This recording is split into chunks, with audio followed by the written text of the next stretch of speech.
bien bonjour à tous, c'est l'heure de Classe Classique, votre rendez-vous hebdomadaire de musique classique, tous les dimanches soirs de 18h à 19h sur RVL.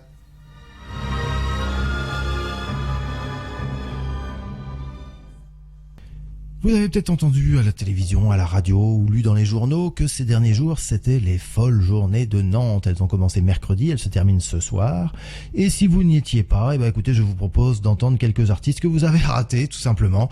Quelques artistes qui se sont produits dans le courant de ce festival tout à fait ambitieux et tout à fait intéressant qui se déroule depuis 25 ans maintenant à Nantes et dans la région de Nantes, dans la Loire-Atlantique.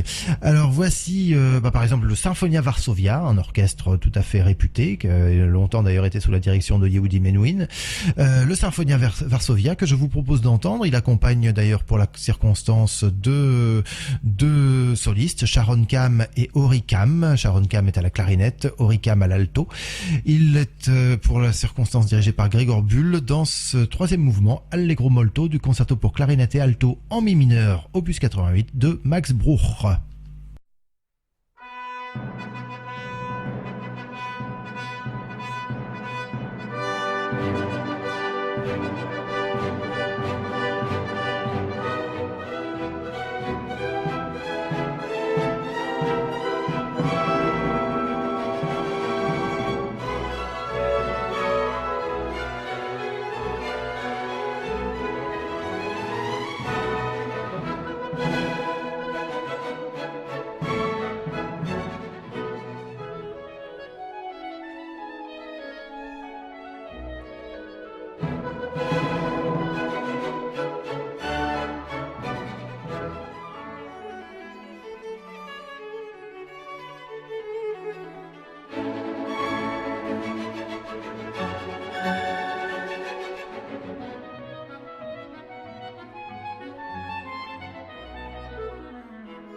Voilà, vous venez d'entendre le final du concerto pour clarinette et alto de Max Bruch avec le Symphonia Varsovia, qui s'est produit donc ces jours-ci à Nantes, enfin dans le cadre des folles journées de Nantes pour nous interpréter le 5e concerto de Beethoven avec Frédéric Guy au piano et à la direction. On va continuer avec Amanda Favier, qui est une jeune violoniste qui là ces derniers jours a joué la romance pour violon de Beethoven. Nous allons la découvrir là dans une berceuse en la majeur de Fernand de la Tombelle, et elle est accompagnée par la pianiste Célimène Daudet.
Vous venez d'entendre une berceuse en la majeure de Fernand de la Tombelle, compositeur français un petit peu oublié, mais qu'on a tendance à redécouvrir ces derniers temps, qui était un grand ami de Saint-Saëns, qui avait aussi eu une carrière de photographe, enfin quelqu'un de tout à fait intéressant.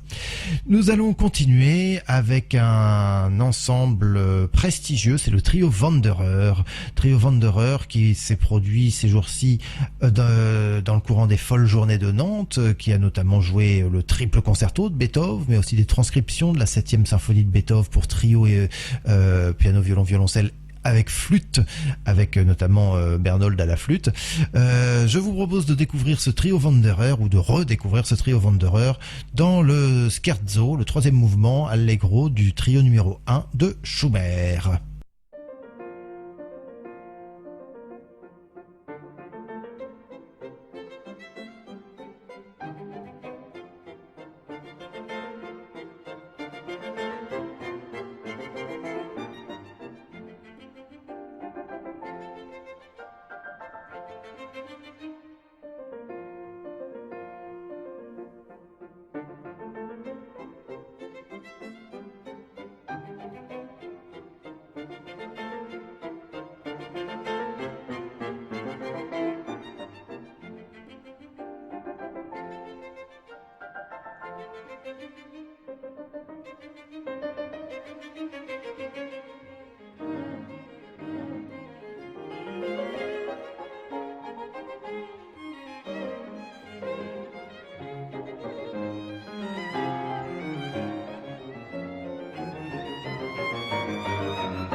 Vous venez d'entendre le Scherzo du trio numéro 1 opus 99 de Schubert par le trio Wanderer qui s'est donc produit ces jours-ci lors des Folles Journées de Nantes. Se produisait également lors des Folles Journées de Nantes le Royal Northern Symphonia, un orchestre du nord de l'Angleterre, qui nous a joué notamment le 4e concerto et la 8e symphonie de Beethoven. Alors ce Northern Symphonia Orchestra, je vous propose de l'entendre tout de suite sous la direction de Richard Hickox, dans la transcription pour violon et orchestre d'un des leaders Wesendonck de Wagner, le Wesendonck Lied Träume, les rêves. Donc c'est le Northern Symphonia qu'on entend jouer ce Träume de Wagner par Richard Hickox à sa tête.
Vous venez d'entendre le Träume extrait des Wesendonck-Lieder de Wagner par le Northern Symphony Orchestra, dirigé par Richard Hickox. Alors, autre musicien qui s'est produit aux Folles Journées de Nantes, c'est un jeune mandoliniste tout à fait prometteur et tout à fait talentueux, c'est Julien Martineau, que je vous propose d'entendre tout de suite, accompagné par le Concerto Italiano, que dirige Rinaldo Alessandrini, son chef historique, dans le premier mouvement, Allegro Giusto, du concerto pour mandoline en ré majeur de Vivaldi.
C'était le début du concerto pour violoncelle en ré RV 96 de Vivaldi. Un peu de Poulenc, tiens, dont on a parlé d'ailleurs la semaine dernière, si je ne me trompe pas.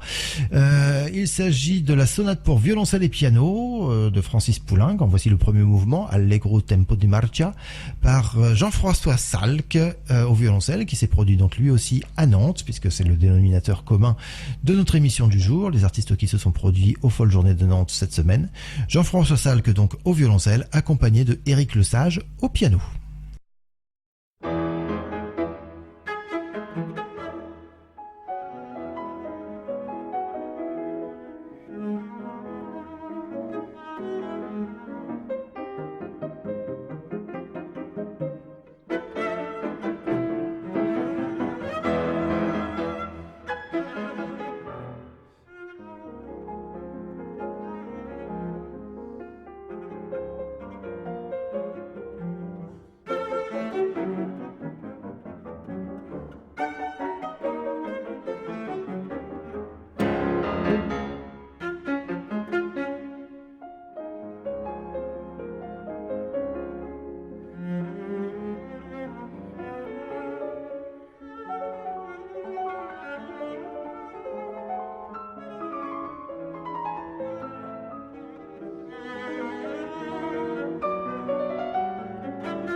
Vous venez d'entendre Jean-François Salk et Éric Lesage dans cette sonate pour violoncelle et piano de Francis Poulenc. Alors Jean-François Salk s'est produit, comme je vous le disais, au cours des Folles Journées de Nantes. Jean-Marc Philips Varjabédian, lui aussi s'y est produit. C'est un ancien membre du trio Wanderer d'ailleurs. Et lors de ces Journées de Nantes, il nous a interprété la romance en fa de Beethoven. Alors Jean-Marc Philips Varjabédian, accompagné de Marie-Joseph Jude, je vous le propose de l'entendre tout de suite, de les entendre tous les deux dès maintenant dans la sonate pour piano et violon de Philippe Gaubert, compositeur français du XXe siècle.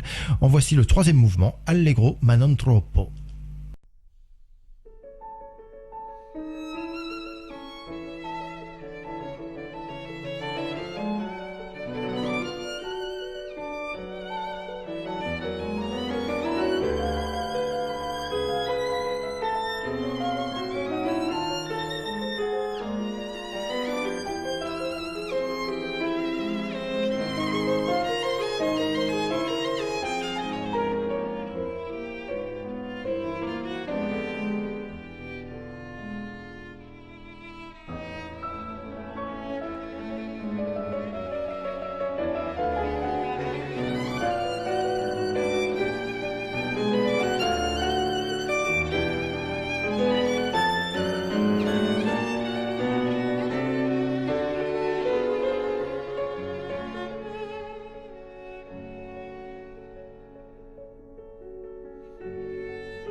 c'était le troisième mouvement de la sonate pour violon et piano de Philippe Gobert. On continue avec la pianiste Claire Désert, qui va également s'être produite dans le courant de la semaine lors des Folles Journées de Nantes, que je vous propose d'entendre avec le quintet Moragues dans une transcription pour vent et piano de La pavane pour une infante défunte de Maurice Ravel.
C'était une transcription pour vent et piano de la pavane pour une infante défunte de Ravel. Nous continuons sur RVL cette émission consacrée aux folles journées de Nantes, ce festival tout à fait intéressant qui se déroule depuis maintenant 25 ans, tous les ans, fin janvier, début février, à Nantes et dans la région, dans le département de la Loire-Atlantique notamment. Et je vous propose évidemment d'entendre quelques artistes qui s'y sont produits. Et vous n'avez pas été sans remarquer que la plupart de ces artistes, ces orchestres, je vous ai dit qu'ils avaient joué des œuvres de Beethoven. Bah oui, c'est l'année Beethoven. Donc ils ont tous joué du Beethoven, toute la semaine depuis mercredi a été consacrée à l'œuvre de Beethoven. Eh ben écoutez, je ne faillis pas à la tradition et comme vous le savez, toutes les semaines je vous propose une œuvre de Beethoven ou un extrait d'œuvre de Beethoven. Et bien aujourd'hui j'ai choisi le troisième mouvement minuetto d'une symphonie rarement jouée de Beethoven. C'est la première, symphonie numéro 1 de Beethoven. Voici donc le menuet de cette première symphonie. Alors elle n'est pas jouée par quelqu'un qui s'est produit aux Folles Journées de Nantes, elle est interprétée par Karl Böhm à la tête de l'Orchestre Philharmonique de Vienne.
Vous venez d'entendre donc le troisième mouvement menuetto de la première symphonie de Ludwig van Beethoven. C'était notre Ludwig van de la semaine, puisque nous avons parlé donc des Folles Journées de Nantes, et tout ce festival de cette année donc est consacré à Ludwig van Beethoven à l'occasion du 250e anniversaire de sa naissance. Alors il y a eu notamment tout au long de ce festival l'intégrale des quatuors qui a été jouée, l'intégrale des symphonies, l'intégrale des concertos.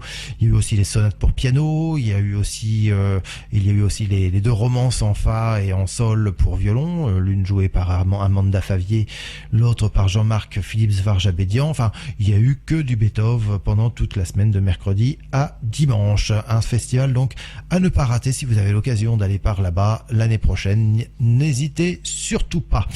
Nous allons terminer cette émission consacrée donc aux Folles Journées de Nantes par une artiste régionale, une très grande harpiste française et même rouennaise, puisqu'elle c'est la harpiste de l'orchestre de l'Opéra de Rouen. C'est Anaïs Godemar. Elle a notamment donc pendant les Folles Journées de Nantes interprété la sérénade en ré de Beethoven dans un arrangement donc pour harpe. La voilà dans le concerto pour harpe de notre compositeur rouennais François-Adrien Boieldieu. Voici l'allegro final, donc le troisième mouvement de ce concerto pour harpe de Boieldieu. C'est sur ces notes de Boieldieu donc que je vais vous souhaiter une agréable fin de week-end, une très bonne semaine. Je vous donne évidemment rendez-vous dimanche prochain, même heure, même fréquence, sur Classe Classique. En attendant, je vous laisse en musique et je vous dis à dimanche. Bye bye.